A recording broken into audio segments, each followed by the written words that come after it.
تعالیٰ نے جو ہمیں قرآن میں آیات بتائی ہیں یہ سب ہمیں اللہ کی طرف کھینچتی ہیں کہ ہم اللہ کے بن کے رہیں, جیسا جیسے اللہ کہہ رہا ہے ویسے کریں, اپنے عمل کو درست کریں. سورہ بقرہ میں اللہ کا ارشاد ہے لیس البر ان تولوا وجوہکم قبل المشرق والمغرب ولکن البر من آمن باللہ والیوم الآخر والملائکۃ والکتاب والنبیین. فرمایا ادھر ادھر منہ کر لینا یہ کوئی نیکی نہیں ہے. اصل نیکی یہ کہ پہلے اپنا ایمان درست کرو اور پھر وَأَقَامَ الصَّلَاةَ وَآتَى الزَّكَاةَ وَالْمُوفُونَ بِعَهْدِهِمْ, نماز قائم کرو, زکوٰۃ دو, معاہدوں کی پابندی کرو, اور وَآتَى الْمَالَ عَلَىٰ حُبِّهِ, صرف اللہ سے محبت کی بیس پر ذوی القربہ رشتہ داروں کو پیسے دو, رشتہ داروں کو پیسے دو. والیتامى, یتیموں کو کھلاؤ, یتیموں پہ خرچ کرو. والمساکین, مسکینوں کو کھلاؤ. وابن السبیل, مسافروں پر خرچ کرو. الو نہ بناؤ مسافر کو کہ اس کو کیا پتہ یہاں کے ریٹ کا تو الو بناؤ اس کو, ایسا نہیں, مسافروں کا خیال کرو. تو یہ 4 قسم کے طبقے پر احسان کرو, اور نماز بھی قائم کرو, اور زکوٰۃ الگ سے دو. اور والصابرین فی البأساء والضراء, کوئی پریشانی آئے تو صبر کرو, چاہے وہ مالی پریشانی ہو, فی البأساء والضراء جسمانی پریشانی. وحین الباس, اگر میدان جنگ میں لڑنا پڑے تو میدان جنگ میں صبر سے لڑو. اولئک الذین صدقوا, اللہ فرماتے ہیں جن لوگوں کی یہ صفات ہیں یہ ہیں سچے ایمان کے دعوے میں. ہم لوگوں نے اسلام کو بھی ایک, یعنی یوں سمجھیں کہ ایک فیشن ہوتا ہے نا, مختلف قسم کے موسموں میں مختلف قسم کی ایکٹیویٹیز ہوتی ہیں. محرم میں ہمارے ایک نئی قسم کی ایکٹیویٹیز ہوتی ہیں, ربیع الاول میں الگ قسم کے مسلمان بنے ہوتے ہیں ہم لوگ, ٹھیک ہے نا. تو یہ 2 مہینے خاص طور پر ایسے ہیں جس میں یہ 2 مہینے کی جتنی ہماری ایکٹیویٹیز ہیں وہ سب ہم اخپل طریقے سے گزارتے ہیں. جس طرح اللہ اس کے رسول نے بتایا اس طرح سے نہیں گزارتے. اسلام میں کسی کی یوم ولادت یا یوم شہادت یا یوم وفات اس کو کوئی اہمیت نہیں دی گئی ہے. اگر دی گئی ہوتی تو سب سے پہلے محمد صلی اللہ علیہ وسلم کا یوم وفات کا دن ایسا تھا کہ اس پہ ہمیں غم منانے کا حکم دیا جاتا, اور یوم ولادت ایسی تھی جس پہ ہمیں خوشی منانے کا حکم دیا جاتا. کہیں بھی نہیں ملتا ہمیں. بعض حضرات یہ کہتے ہیں کہ آپ صلی اللہ علیہ وسلم کو خواب آیا تھا جس میں بتایا گیا کہ آپ کے نواسے حضرت حسین جو جنت کے سرداروں کے, جنت کے نوجوانوں کے سردار ہیں, ان کو آپ کی امت شہید کرے گی. تو آپ بلک بلک کے رونے لگے. اس سے بعض لوگ استدلال کرتے ہیں دیکھو غم حسین میں رونا چاہیے. تو یاد رکھو نبی صلی اللہ علیہ وسلم کو جب اطلاع ملی آپ کو غم ہوا آپ روئے. تو جب بھی کوئی غم کسی کو پہنچتا ہے اس کی آنکھوں سے آنسو نکلنا یہ نیچرل ہے. تو ایسی خبر کو سن کے آپ کو رونا آ جائے تو یہ سنت ہے, اس میں کوئی حرج نہیں ہے. لیکن کیا ہر سال نبی صلی اللہ علیہ وسلم جس دن یہ خواب آیا تھا تو اگلے سال اسی تاریخ میں دوبارہ روئے, پھر اسی تاریخ میں دوبارہ روئے؟ بھائی جب غم کی خبر ملی تو روئے آپ صلی اللہ علیہ وسلم. حضرت جعفر طیار آپ کے چچا زاد بھائی, ان کی شہادت کی آپ کو اطلاع ملی تو بھی آپ کے آنکھوں سے آنسو جاری ہوئے. تو کیا اب حضرت جعفر کے غم میں رونا بھی سنت ہوگا؟ بولو نا بھائی. اگر آپ صلی اللہ علیہ وسلم حضرت عثمان کے دور میں زندہ ہوتے اور اس طرح بے دردی سے حضرت عثمان کو شہید کیا جاتا تو کیا آپ نہ روتے ہیں بھائی؟ تو پھر حضرت عثمان کی یوم شہادت پہ رونا بھی کیا ہے؟ سنت ہونا چاہیے نا. حضرت عثمان کی شہادت کی نبی کو اطلاع ملی تھی, وہ جھوٹی افواہ تھی. صلح حدیبیہ کے موقع پر آپ صلی اللہ علیہ وسلم نے حضرت عثمان کو قاصد بنا کے بھیجا. اطلاع ملی کہ ان کو شہید کر دیا. آپ ایسا درد اور ایسا غضبناک ہوئے کہ آپ نے 1400 صحابہ سے موت پر بیعت کی. تو جب آپ کو سچی مچی کی اطلاع ملتی کہ واقعی ابھی تو افواہ تھی, یقین نہیں تھا, جب آپ صلی اللہ علیہ وسلم کو حقیقت میں اطلاع ملتی کہ آپ شہید ہو گئے تو کیا آپ نہ روتے؟ آپ صلی اللہ علیہ وسلم کو اپنی نواسی آپ کی گود میں تھی, اس کا انتقال ہوا, آپ کی آنکھوں سے آنسو جاری ہوئے. صحابہ نے کہا یا رسول اللہ آپ تو ہمیں صبر کی تلقین کرتے ہیں, آج آپ رو رہے ہیں. تو فرمائیے اللہ کی رحمت ہے, یہ تو اللہ کی رحمت ہے بھائی, اولاد ہے میری. تو کیا جب حضرت وہ جو آپ صلی اللہ علیہ وسلم کی نواسی کا انتقال کی تاریخ آئے گی تو ہم سب روئیں گے بیٹھ کے؟ بولو نا بھائی. تو کہاں کی کہاں لگا دیتے ہیں. دیکھو ہر بدعت کو جائز کرنے کے لیے نا کچھ دلیل ہر ایک کو مل جاتی ہے. تو میں بار بار کہتا ہوں جو شیعہ حضرات ہیں ان کا مسلک ہے, وہ تو صحابہ کو نہیں مانتے, تو ان کا جو مسلک ہے ان کو کرنے دیں, ان کے کام میں ٹانگ نہ اڑائیں, نہ ان سے بحث کریں, نہ ان کے کام میں ٹانگ اڑائیں. بولے بھائی آپ کا مسلک ہے آپ کریں. میں کہتا ہوں جو سنی لوگ ہیں جن کے اصول ہی الگ ہیں ان سے, وہ یہ سب کیوں کر رہے ہیں؟ بھائی یا تو ادھر ہو جاؤ, شیعہ بن جاؤ. کس نے روکا ہے؟ کوئی گورنمنٹ کی طرف سے پابندی تھوڑی ہے, کوئی پابندی نہیں ہے. آپ شیعہ بن جائے کوئی نہیں روکے گا آپ کو. کوئی شیعہ سنی بننا چاہے اسے کوئی نہیں روکتا, کوئی سنی شیعہ بننا چاہے اسے کوئی نہیں روکتا. لیکن جب آپ سنی ہیں تو پھر آپ کو ان اصولوں پہ چلنا پڑے گا جو اہل سنت والجماعت علماء نے بتائے ہیں.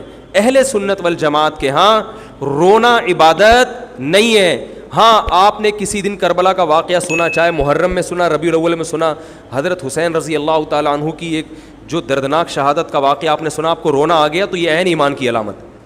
میرے بیان اب ویڈیو ریکارڈ ہوتے ہیں, پہلے ریکارڈ نہیں ہوتے تھے, آڈیو چلتے تھے. تو میں نے 2 دفعہ زندگی میں پہلی دفعہ جب یہ واقعہ بیان سنا, بیان کے دوران میں بھی رو رہا تھا اور سننے والے بھی رو رہے تھے, نیچرلی آ گیا رونا. پھر دوبارہ میں نے یہ واقعہ بیان کیا, مجھے بھی رونا آ گیا اور سننے والوں کو بھی آ گیا. یہ نیچرل جو آ گیا. لیکن اگر میں اس لیے بیٹھوں کہ میں روؤں, آج میں پروگرام ہے باقاعدہ, بولو بھائی, رونے کا, اور آپ کو بھی رلاؤں گا, اور وہ محرم کا واقعہ میں اگر ربیع الاول میں بیان کروں گا تو رونا آ گیا مجھے. تو جو خود سے کسی کا واقعہ سن کے رونا آ جائے اس پہ پابندی نہیں ہے, بلکہ اہل بیت سے محبت کی علامت ہے. لیکن یہ واقعہ جب ہم نے بیان کیا حضرت حسین کا تو مجھے رونا آیا. بالکل اسی طرح رونا جب حضرت عثمان کا واقعہ بیان کیا تو بھی آیا. ظلم تو ان پر بھی ہوا تھا, کوئی کم تھوڑی ہوا تھا. بلکہ مجھے یاد ہے جب میں نے پہلی دفعہ نبی صلی اللہ علیہ وسلم کی سیرت پڑھی, بالکل چھوٹا بچہ تھا میں اس وقت, میری عمر 9 یا 10 سال ہوگی, اور وہ آپ صلی اللہ علیہ وسلم کی وفات کا واقعہ لکھا تھا. تو اتنے بچے میں تو اتنی سمجھ نہیں ہوتی, لیکن جب مجھے یاد ہے میں پڑھ رہا تھا تو مسلسل آنکھوں سے آنسو بہ رہے تھے. ایسا دردناک واقعہ نبی صلی اللہ علیہ وسلم کی وفات کا. تو وہ تو کسی کے بھی وفات کی خبر جب ہم سنتے ہیں تو نیچرلی رونا آتا ہے انسان کو. کبھی وہ انسان کوشش تو برداشت کرنے کی کرنی چاہیے, لیکن اب ہمارے ہاں واقعات سنا کے باقاعدہ رونے کے پروگرام ہوتے ہیں. یہ اسلام کی تعلیمات نہیں ہے, یہ اسلام کی تعلیمات نہیں ہے, کیونکہ اسلام میں صبر کا حکم ہے. جو خود سے رونا آ جائے نا انسان کو تو وہ ایک نیچرلی ہے. اور کربلا کا واقعہ صرف اس نیت سے بیان کرنا کہ تاکہ میں بھی روؤں آپ بھی رو, یہ غلط ہے. یہ اہل سنت والجماعت کے ہاں یہ اسلامی تعلیمات کے منافی ہے. سمجھ میں آ رہی ہے بات کہ نہیں آ رہی؟ اور کسی مخصوص دن کے ساتھ تو ویسے بھی خاص نہیں ہے یہ. اور ویسے بھی شریعت میں صحیح بخاری مسلم کی حدیث ہے, آپ صلی اللہ علیہ وسلم نے نوحہ کرنے والی عورتوں پہ لعنت, نیاحہ کہتے ہیں چیخنا چلانا. آپ کو پتہ ہے زمانے جاہلیت میں جب کسی کی میت ہوتی تھی تو باقاعدہ پیسے دے کے عورتوں کو رلوایا جاتا تھا, پیسے دے کے. آج بھی بہت جگہوں پہ یہ ہو رہا ہے, پیسے دے کے رلوایا جاتا ہے. تو نبی نے تو ان عورتوں پہ لعنت کی ہے جو فری میں روتی ہیں, پیسے دے کے نہیں, جو فری میں میت پہ روتی ہیں. اور چیخ چلا کے رونا تو ویسے ہی حرام ہے اسلام میں. میت پہ جب بھی نبی صلی اللہ علیہ وسلم روئے ہیں آپ کی آنکھوں سے آنسو, بس چیخ چلا کے نہیں روئے ہیں. حضرت جعفر طیار بھی تو اہل بیت میں سے تھے. جب شہید ہوتے ہیں آپ کی 4 جوان بیویاں بیوہ ہوتے ہیں, چھوٹے چھوٹے بچے یتیم ہو جاتے ہیں, تو ان کی بیویاں جب روتی ہیں تو گھر سے باہر آواز آتی ہے.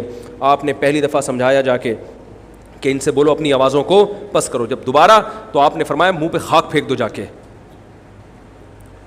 حالانکہ ان کا جو رشتہ حضرت جعفر طیار سے تھا وہ ہمارا نہیں ہے, ہم تو بہت دور کے ہیں.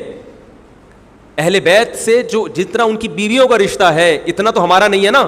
ان کو چیخ کے رونے کی اجازت نہیں دی. اور آج ہمارے ہاں کیسے ہوتا ہے, ہاں ہو چیخ رہے ہیں, پیٹ رہے ہیں.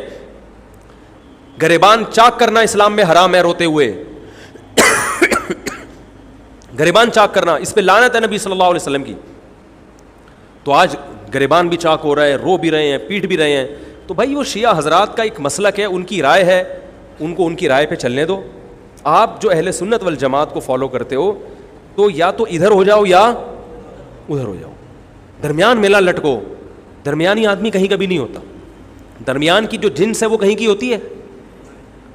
وہ بیچارہ نہ مرد سے شادی کر سکتا ہے نہ عورت سے. وہ کہتا ہے یا اللہ اگر مجھے آپشن دیتا یا تو ادھر کر دیتا یا وہ تو ایک اللہ نے آزمائش بنا دی اس کو بیچارے کو, وہ آزمائش ہے, اسی آزمائش پہ اس کو قیامت کے دن اجر ملے گا.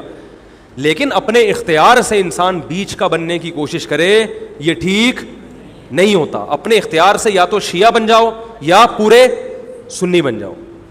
تو اہل سنت حدیث کی کتابوں کو فالو کرتے ہیں, اور جو ہماری بخاری مسلم ہے شیعہ حضرات نہیں مانتے ان کتابوں کو, وہ نہیں فالو کرتے ان کو. تو ہم تو ان کو فالو کرتے ہیں. اگر آپ کہتے ہو میں نہیں مانتا ان حدیثوں کو, تو پھر بہت ساری چیزیں اور بھی ہیں وہ بھی چھوڑ دو. پھر آپ سمجھ میں آ رہی ہے بات, پھر وہ بھی چھوڑ دو. تو ہم تو ان کتابوں کو فالو کرتے ہیں. ہمارے نبی صلی اللہ علیہ وسلم کے حکام ہیں, میت پہ رونا پیٹنا منع. جب حضرت حسین رضی اللہ تعالی عنہ کا قتل ہوا ہے کربلا میں, اور یقیناً یہ بہت بڑا بدترین ظلم تھا تاریخ کا, تو حضرت جو آپ کے اہل بیت جو باقی بچ گئے تھے ان کا کیا ری ایکشن تھا, جو صحیح اسناد سے جو چیزیں ثابت ہیں ان کا کیا ری ایکٹ تھا. کیا امام زین العابدین نے اس طرح سے نوحے کیے تھے کہ آپ نے سینوں کو پیٹا تھا؟ انہوں نے صبر کیا تھا انہوں نے. اور یہی اہل بیت کی شان تھی. تبھی تو قرآن کے الفاظ کیا ہیں کہ نیکی صرف یہ نہیں ادھر ادھر منہ کر کے نمازیں پڑھ لو, بلکہ والصابرین فی البأساء, جو پریشانیوں کے وقت کیا کرتے ہیں, صبر. تو ہماری نظر میں حضرت حسین کا قتل بھی ایک بہت بڑی ٹینشن, بہت بڑی پریشانی, مگر اس پر ہمیں صبر کا حکم ہے. اگر ہمارے اندر انتقام کی طاقت ہوتی تو انتقام لے لیتے ہم. جو بھی قاتلان حسین تھے ہمیں پتہ چلتا کہ یہ ہے, ہم انتقام لیتے ان سے. اگر انتقام نہیں لے, وہ تو چلے گئے دنیا سے اپنے ٹھکانوں کو, جو جس نے جہنم رسید ہونا تھا وہ تو جہنم رسید ہو چکا ہے. اور اللہ نے حضرت حسین رضی اللہ تعالی عنہ کو شہادت کی برکت سے جنت کے جوانوں کا سردار بنا دیا ہے. تو جس کا جو ٹھکانہ تھا, جس ملعون نے جہاں جانا تھا وہ چلا گیا. اب قرآن کیا کہہ رہا ہے, تلک امۃ قد خلت. جہاں بھی قرآن ایسے واقعات بیان کرتے ہیں, یہ قوم تھی جو گزر گئی, لہا ما کسبت, جس نے جو کیا اس کا بدلہ ملے گا, ولکم ما کسبتم, تم اب تمہارے اعمال اللہ دیکھے گا. اعمال کا مطلب دیکھے گا جن چیزوں کو اللہ نے حلال کیا تم اس پر عمل کرتے ہو, جن چیزوں کو حرام قرار دیا اس سے بچتے ہو کہ نہیں بچتے, یہ چیزیں دیکھی جائیں گی. تو محرم کے ایک الگ, ہمیں محرم نبی صلی اللہ علیہ وسلم کی زندگی میں ہمیشہ آیا ہے, اس میں کیا احکام ہے. محرم میں آپ نے نکاح بھی کیا ہے, محرم منحوس نہیں ہے, محرم تو اشہر حرم میں سے ہے, برکت والا مہینہ ہے. اس میں جو کام کیا جائے گا اس میں برکت ہوگی. اس میں شادی بیاہ کریں گے اس میں انشاءاللہ برکت ہوگی. اس میں کوئی اور عبادت کریں گے اس میں برکت. نبی صلی اللہ علیہ وسلم نے محرم کی الگ فضیلت بیان کی کہ اس میں عبادت کا ثواب, محرم کے روزوں کا ثواب عام مہینوں سے زیادہ ہے. تو یہ سب ہماری شریعت کی تعلیمات ہیں. تو ہمیں ایک طرف ہو جانا چاہیے, ہمیں اسی کو فالو کرنا چاہیے. ہاں یہ وہ دور نہیں ہے کہ آپ دوسروں پہ جا کے انگلیاں اٹھائیں, تم یہ کیوں کر رہے ہو, یہ کیوں, بس چھوڑ دو اس کو, جو جب اس کو سمجھ میں آئے گی تو آ جائے گا, نہیں آئے گی تو 73 فرقے ہیں نا, تو یہ آپ تھوڑی ختم کرو گے, یہ حضرت عیسیٰ علیہ السلام آ کے ختم کریں گے. تو جو کام عیسیٰ علیہ السلام کا ہے وہ خود کرنے کی کوشش, بولو بھائی, مت کرو. آپ دیکھو کہ ان میں جو صحیح ہے اس کو فالو کرو, باقی بھائی جیسا کر رہے ہو. ہمارے پاس نہ کوئی پولیس ہے نہ کوئی پاور ہے, پولیس بھی ہوتی تو بھی کچھ نہیں کرتی. ہم اگر پولیس میں ہوتے تو کیا کر لیتے. فساد ہوتا ہے ان چیزوں سے. افغانستان میں جب طالبان کی حکومت تھی, او بھائی کون سی والی گھڑی صحیح ہے, میری گھڑی میں تو کیا ٹائم ہو رہا ہے, کبھی آگے چلیے. اچھا پھر ابھی بس اذان ہونے والی ہے, ٹھیک ہے بتا. تو کیا کہہ رہا تھا یار میں,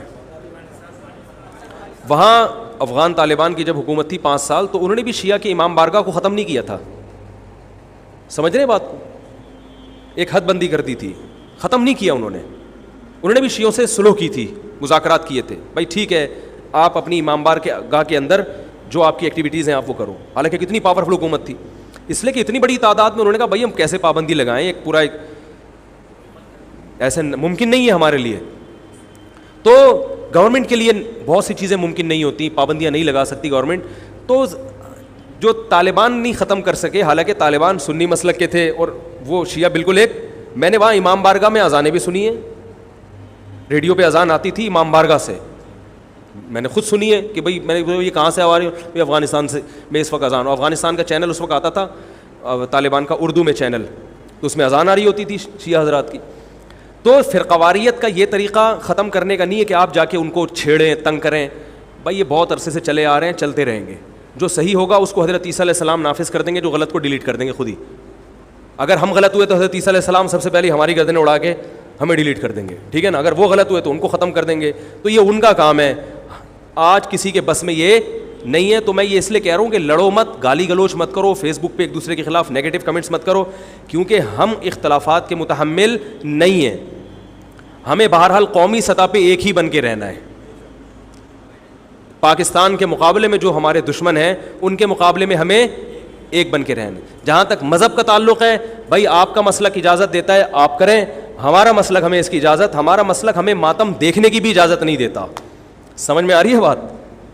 ہمیں دیکھنے کی بھی اجازت نہیں, ہم دیکھیں گے بھی نہیں. آپ کا مسلک ہے آپ کریں. تو لڑنا بھڑنا نہیں ہے, میں صرف یہ کہہ رہا ہوں کہ ایک طرف ہو جاؤ, یا ادھر یا بولو بھائی ادھر ہو جاؤ. تو ہم یہ چیزوں کو غلط سمجھتے ہیں, نہ ماتم کو جائز سمجھتے ہیں, نہ رونے پیٹنے کو جائز سمجھتے ہیں. جس طرح سے رویا جا رہا ہے, کسی کو واقعہ کربلا سن کے رونا آ جائے, یہ ایمان کی علامت ہے اہل بیت, لیکن یہ کوئی سنت عمل نہیں ہے کہ باقاعدہ اس کو رلانے کے لیے آرڈر پہ بٹھایا جائے کہ چلو کربلا کا واقعہ سن کے رونا سنت ہے تو آپ بیٹھو تو رو. ایسا نہیں ہے, کچھ ایسی شریعت میں نہیں ہے. اللہ تعالیٰ سے دعا ہے کہ اللہ تعالیٰ ہمیں اہل سنت والجماعت میں اگر ہم ہیں تو حقیقی معنوں میں اس میں داخل کر لے, اور پھر اسی کو فالو کرنے کی توفیق عطا فرمائے, اور ملک کو بدامنی سے محفوظ فرمائے. سبحانک اللہم و بحمدک نشہد ان لا الہ الا انت نستغفرک و نتوب الیک.